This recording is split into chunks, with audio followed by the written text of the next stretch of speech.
আছে। তাই আজকে সীমান্ত এলাকায় সরকার ব্যর্থ হয়েছে।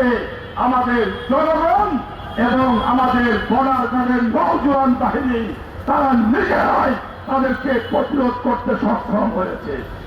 আমি সরকারকে বলতে চাই, আপনারা ভারত সরকারের সাথে কথা বলুন, অবৈধভাবে যেন একজন মুসলমান ভাইকেও বাংলাদেশে তারা বর্ডার ক্রস করতে না পারে।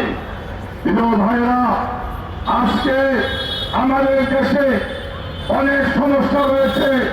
বিএনপি সরকার ক্ষমতায় এসেছিল, তারা বলেছিল গণভোটের হারের পক্ষে ভোট চেয়েছিল।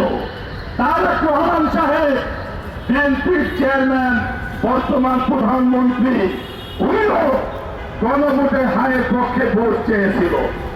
ওই দিন সালাউদ্দিন সাহেব স্বরাষ্ট্রমন্ত্রী, উনি বললেন আমরা ইন্টারিম গভর্নমেন্টের আমলে গণভোট এবং যত ধরনের সংস্কার এগুলি আমরা মাত্র অভিনয় করেছি, আমরা নির্বাচনের জন্য আমরা সব কথা স্বীকার করেছি।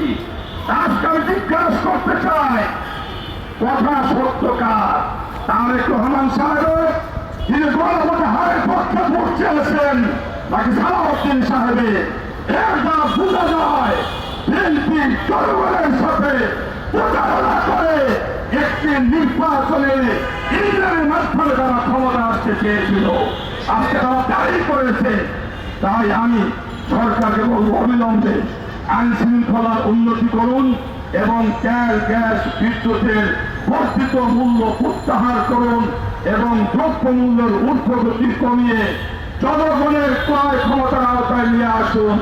আমি এই কথা বলে সবাইকে ধন্যবাদ জানিয়ে আমার বক্তব্য শেষ করছি। এখন আমাদের মিছিল শুরু হবে।